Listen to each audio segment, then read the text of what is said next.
How to unpin a document on Word app. Hello guys, in today's video I'm going to show you how to unpin a document on Word app easy and fast. So first thing, go to Word app. This is the home page and this is the pinned document. Now if you want to unpin this document, all what you have to do is simple.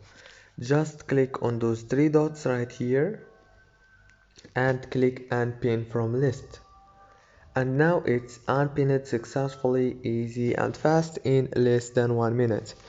If this video was helpful, please don't forget to like and subscribe, and thank you so much for watching this video until the end. See you later and thank you so much.